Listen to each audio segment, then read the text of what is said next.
Hello everyone, কেমন আছো তোমরা সবাই? চলে এলাম আরও একটা ব্লগ নিয়ে।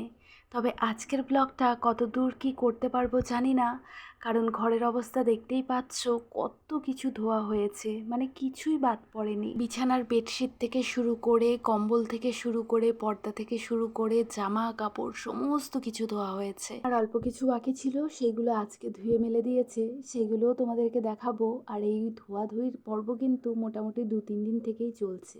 যেহেতু আমাদের কোনো ওয়াশিং মেশিন নেই বা কোনো হেল্পিং হ্যান্ড নেই, সেই জন্যে একদিনে এত জামা কাপড় ধোয়া বা বাড়িতে মেলার মতন সেমন কোনো সুযোগ সুবিধেও নেই। যেহেতু আমাদের টিনের ঘর, ছাদ নেই বা বড় উঠোন নেই, তাই 1-2 দিনের মধ্যেই সমস্ত কিছু কাচা ধোয়া করার ব্যাপারটা কোনোভাবেই সম্ভব ছিল না। ছোট থেকে শুনতাম বাঙালি নাকি মাছে ভাতে, তবে এই বয়সে এসে দেখছি বাঙালি শুধু মাছে ভাতে নয়, বাঙালির রয়েছে নানা ধরনের রীতি নীতি, নিয়ম, আচার বিচার, ব্যবহার, সমস্তটা নিয়েই কিন্তু আমরা বাঙালিরা গড়ে উঠেছি। ঘরে তো কতগুলো কাপড় দেখালাম তোমাদেরকে, আর এইদিকে কলের পাড়ও কিন্তু পুরো প্যাকড আপ হয়ে গেছে এত এত কাপড় দিয়ে। তবে কি আর বলবো, আমাদের বাড়ির স্পেস একদমই কম। যেমনটা তোমরা দেখতে পাচ্ছ, 3টে মাত্র তার রয়েছে টানানো। এই 3টে তারেরই কিন্তু আমাদের ভরসা। এই 3টে তারের মধ্যেই এত এত কাপড় চোপড় মেলা, সেগুলোকে শুকিয়ে নেওয়া, তো সমস্তটা তো আর শুকায়নি, ওই ঘরে বাইরে করেই আর কি চলছে। আর এইদিকে একটা ভেতর দিকে তার রয়েছে, তবে এটা কিন্তু রোদ পায় না। তো যা বলছিলাম, আসলে এই বয়সে এসে আমি এই সমস্ত কিছুর সঙ্গে অবগত হচ্ছি, এই জন্যই বলা। আসলে বাবাকে তো আমি হারিয়েছি আমার যখন বয়স 2 মাস 5 দিন তখন। তো সেইভাবে তো বাবার গত হওয়ার পর আমাকে দিয়ে কোনো নিয়ম করানো হয়নি, যেহেতু 2 মাস 5 দিন, মানে সদ্য দুনিয়াতে এসেছি, এসেই বাবাকে হারিয়ে ফেলেছি।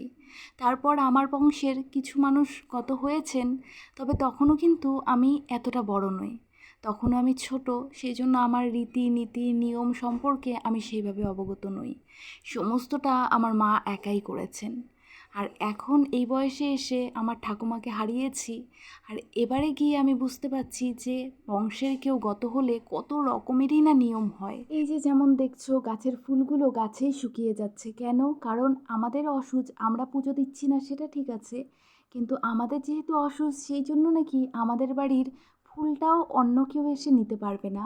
যেখানে নাকি প্রতিদিন আমাদের পাড়ার প্রত্যেকটা মানুষ এসে মোটামুটি আমাদের বাড়ি থেকে ফুল নিয়ে যেত, সেখানে দাঁড়িয়ে আজকে গাছের ফুল গাছেই শুকিয়ে যাচ্ছে, এইগুলো আর ঠাকুরের চরণ অবধি যাচ্ছে না।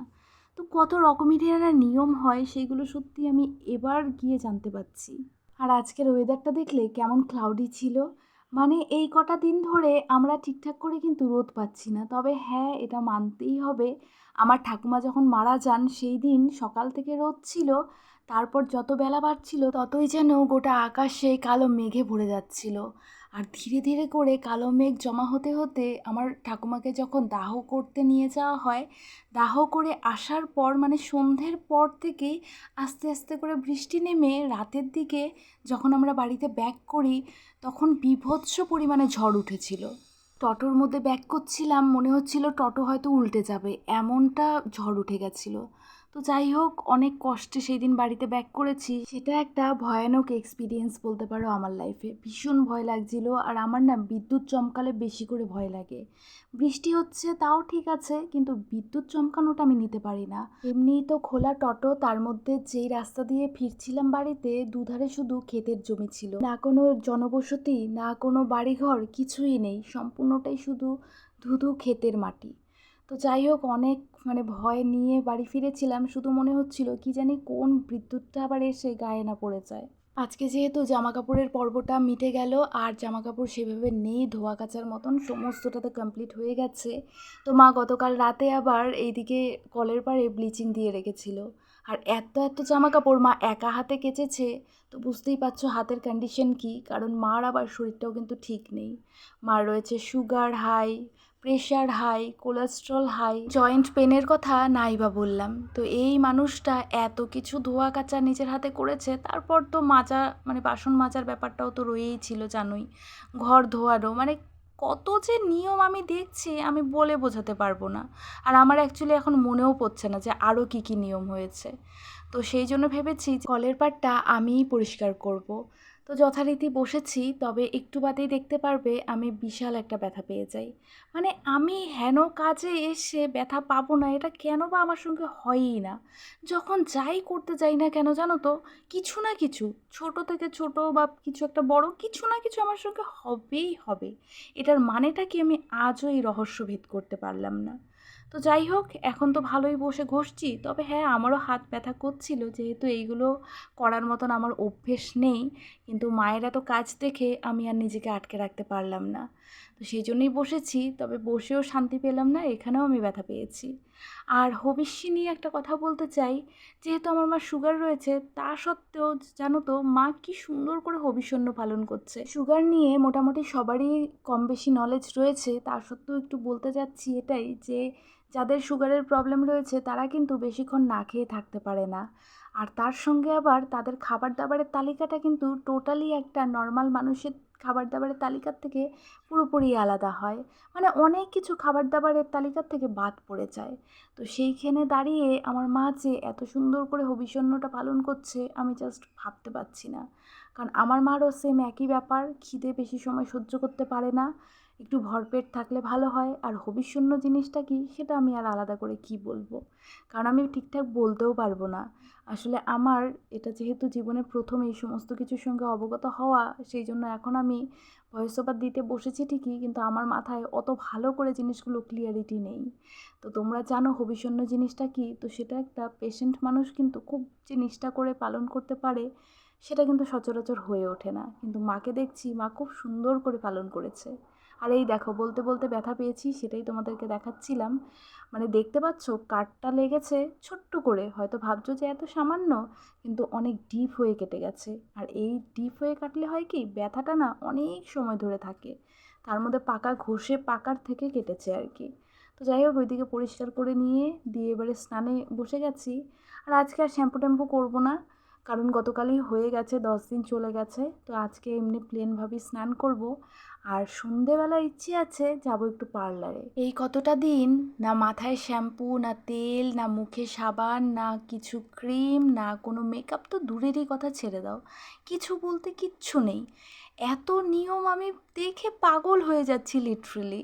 তো যাই হোক, এতদিন পর যেহেতু গতকাল 10 দিন চলে গেছে, তাই জন্যে গতকালই শ্যাম্পুও করতে পেরেছি। আর শ্যাম্পু করার পর মাথাটা যে কী রিল্যাক্স লাগছিল সেটা আর কি বলবো। 10টা দিন ভাবতে পারছো? তবে হ্যাঁ, 10 দিনেরও বেশি, কেননা আমার ঠাকুমা মারা যাওয়ার 2 দিন না 3 দিন আগে যেন আমি লাস্ট শ্যাম্পু করেছিলাম। তো তারপর মানে মোটামুটি 12-13 দিন পর আমি মাথায় শ্যাম্পু দিয়েছি। আর তেল তো এখনও মাথায় ওঠেনি, উঠবে অবশ্য উঠবে, তবে এখনই নয়, আরও 2-4 দিন পর দেব। কারণ এখন তো ও বাড়ি এ বাড়ি দৌড়াদৌড়ি চলছে। আর ট্রেনে বাসে করে যাওয়া আসা, বুঝতেই পারো মাথায় তেল থাকলে দেখতে একদমই অড লাগে। তো সেই জন্য এখন তেল দেব না, তেলের পর্বটা দেরি আছে। আর এবারে তৈরি হচ্ছি পার্লারে যাওয়ার জন্যে, কারণ এত মুখের অবস্থাটা খারাপ হয়ে গেছে, এই কদিন মুখের কোনো যত্ন নিতে পারিনি, না একটু ক্রিম নিয়েছি, না একটু সাবান দিয়েছি, কিছুই নেই। আর এদিকে ভুরুগুলো না লিটারালি বলতে পারো একটু মোচের আকার হয়ে গেছে, মানে ছেলেদের যে মোচ রাখে সেটা হয়ে গেছে। তো সেই জন্যই বাড়িঘরকে পরিষ্কার করে সাজিয়ে গুছিয়ে নেওয়ার পাশাপাশি এবারে নিজেকেও সাজিয়ে গুছিয়ে নেওয়ার জন্যই যাব পার্লারে। আর পার্লার বলতে খুব যে দূর তা কিন্তু নয়, পার্লার কিন্তু রয়েছে আমাদের পাশেই। তো এই তো চলেও এসেছি অলমোস্ট। এদিকে রয়েছে মায়ের একটা মন্দির, এটা হচ্ছে মা কালীর মন্দির। আর আমার মোবাইলটা যে খুব ভালো তা তো তোমরা জানোই, সেই জন্যই এইরকম একটা ভিডিও তোমাদের সঙ্গে শেয়ার করি। তো যাই হোক, টুকটুক করে বেরিয়ে পড়েছি, তবে একা নয় জানো তো, এই তো আমার সঙ্গী হচ্ছে all time favourite person, loving person, caring person, one and only আমার মা। তবে ইনি কিন্তু আমার মা নন, ইনি হচ্ছেন বিউটি পার্লারের ওনার। তো যাই হোক, ওনার নিজের কাজ করা কমপ্লিট হয়ে গেছে, দিয়ে মার সঙ্গে বসে গপ্প করছে। আর এদিকে আমি আমার থ্রেডিং কমপ্লিট করে তোমাদেরকে একটু দেখাচ্ছি। আচ্ছা দেখো তো কেমন লাগছে আমাকে। ভেবেছিলাম হেয়ার কাট করবো বা একটু ফেসিয়াল বাগেরা করব, তবে উনি আমায় বলল যে তুমি ফেসিয়ালটা করো না, তোমার এখনও তো 30 ইয়ার্স হয়নি, তো ফেসিয়াল করলে নাকি খারাপ হবে, তো সেই জন্য আর করলাম না। আর এইদিকে দেখো কি সুন্দর একটা ব্ল্যাক কালারের ব্যাকগ্রাউন্ড বানিয়েছেন, তার মানে উনি আবার সঙ্গে মেকআপেরও কাজ করে, তো তো হয়তো মডেলদের ফটো তোলার জন্যই ওই ওয়ালটা করেছে। তো ছোট্ট করে বিউটি পার্লারের ট্যুরটাও দিয়ে দিলাম তোমাদেরকে। আর এই ট্যুর দিতে দিতে আজকের ভিডিও এখানেই শেষ করছি। তোমরা সবাই খুব ভালো থেকো, সুস্থ থেকো, আর আমার ভিডিওগুলো যদি ভালো লাগে তাহলে চ্যানেলটাকে প্লিজ সাবস্ক্রাইব করে দিও। তোমাদের সঙ্গে আবারও দেখা হবে ঠিক সন্ধ্যে 7:35-এ। আজ তবে আসি, টাটা।